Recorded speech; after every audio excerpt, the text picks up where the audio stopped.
Halo semuanya, di video kali ini kami akan membahas mengenai Sustainable Development Goals dengan topik pembahasan yang sangat penting yaitu No Poverty. Sebelum kita berangkat ke topik yang akan dibahas, kita harus tahu dulu apa itu Sustainable Development Goals. Sustainable Development Goals adalah seperangkat tujuan yang memuat 17 goals dan 169 targets yang merupakan rencana aksi global untuk 15 tahun ke depan yang mulai efektif tahun 2016 hingga 2030 mendatang. Sustainable Development Goals adalah hal yang memiliki tujuan untuk mengentaskan kemiskinan, mengurangi ketimpangan, dan melindungi lingkungan. Sustainable Development Goals adalah kesepakatan pembangunan global yang berlaku untuk semua negara sehingga bersifat universal. Sehingga semua negara tanpa terkecuali negara maju memiliki kewajiban moral untuk mencapai tujuan dan target SDGs. Tetapi kali ini kita akan fokus pada satu topik saja yaitu no poverty. Kemiskinan masih menjadi masalah di setiap negara di dunia saat ini. Meskipun sudah banyak kemajuan yang telah dicapai dalam mengurangi kemiskinan selama beberapa dekade terakhir, akan tetapi tantangan ini masih menjadi salah satu fokus utama dalam upaya Sustainable Development Goals atau tujuan pembangunan berkelanjutan yang ditetapkan oleh Perserikatan Bangsa-Bangsa pada tahun 2015. Kemiskinan merupakan sebuah masalah multidimensional yang melibatkan akses terhadap kebutuhan dasar seperti makanan, layanan kesehatan, perumahan layak, air bersih, dan pendidikan. Hal ini juga berkaitan dengan kesenjangan sosial, ketidakadilan, dan kurangnya peluang yang adil bagi semua individu di masyarakat.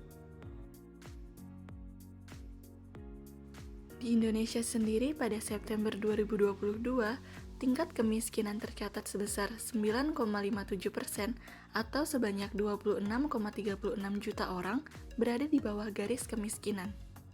Tingkat kemiskinan ini mengalami sedikit kenaikan pada Maret 2022 sebesar 9,54%, tetapi lebih rendah dibanding tingkat kemiskinan pada September 2021 sebesar 9,71%.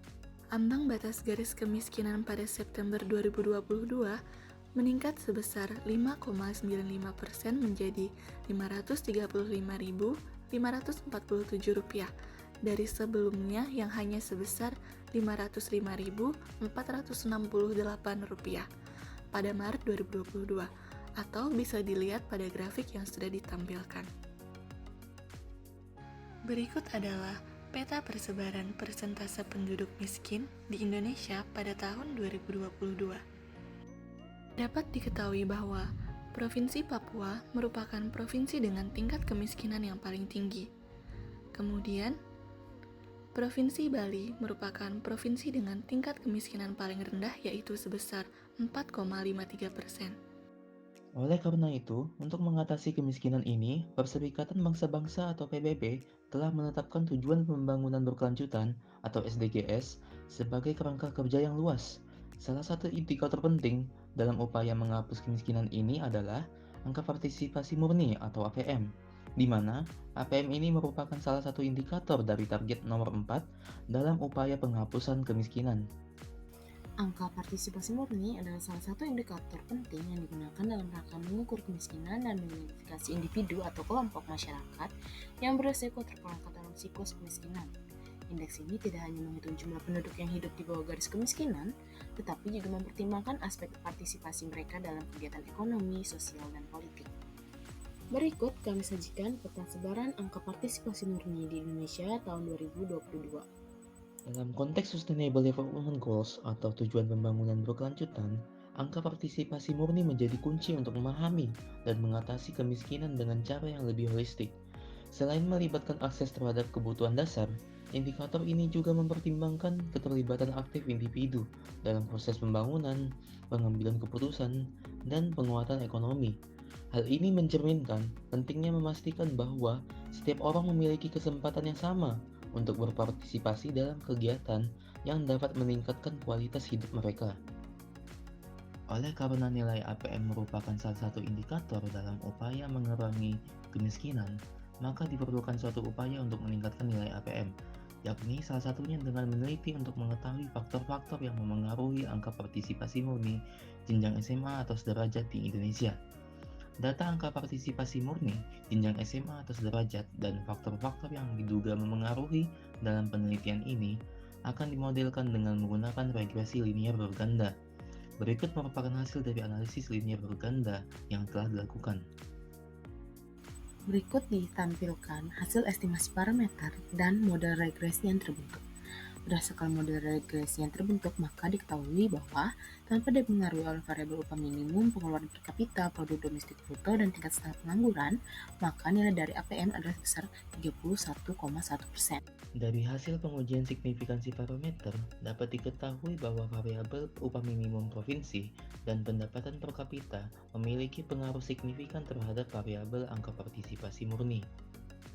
Lalu, didapatkan koefisien determinasi sebesar 0,29, menyatakan bahwa sebesar 29% variasi yang terjadi pada APM disebabkan oleh variabel UMP, PPK, PDRB, dan TSP.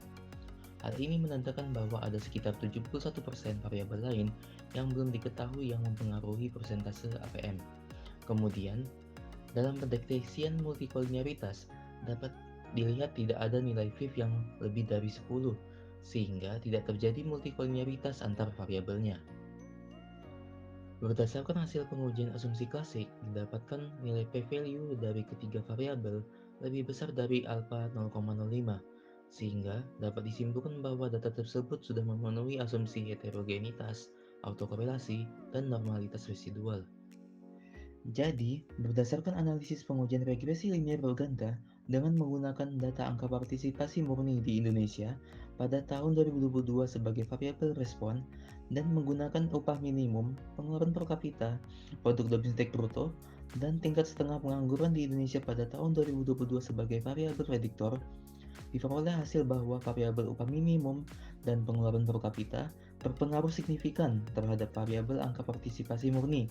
Lalu, diperoleh nilai koefisien determinasi sebesar 29% yang menyatakan bahwa variasi yang terjadi pada APM di Indonesia pada tahun 2022 disebabkan oleh upah minimum, pengeluaran per kapita, produk domestik bruto, dan tingkat setengah pengangguran di Indonesia pada tahun 2022. Adapun upaya-upaya yang dapat dilakukan untuk menanggulangi kemiskinan yaitu 1. Membuka peluang dan kesempatan berusaha bagi orang miskin untuk berpartisipasi dalam proses pembangunan ekonomi. 2. Membuat kebijakan dan program yang dapat memberdayakan dan melindungi masyarakat miskin. 3. Menggunakan strategi dalam jangka pendek yaitu memindahkan sumber daya kepada kelompok miskin dalam jumlah yang memadai. Perbaikan keadaan kemiskinan dalam jangka pendek diantaranya menciptakan kesempatan kerja, meningkatkan pendapatan, dan memperbaiki distribusinya. 4. Menggunakan strategi jangka panjang, yaitu dengan menumbuhkan swadaya setempat. Perbaikan ini adalah dengan memperbaiki dan memenuhi harkat hidup secara individual dan sosial yang bermartabat. Oke, sekian dari hasil analisis kami kelompok 6 mengenai kemiskinan dalam tujuan pembangunan berkelanjutan. And thank you for watching ya guys.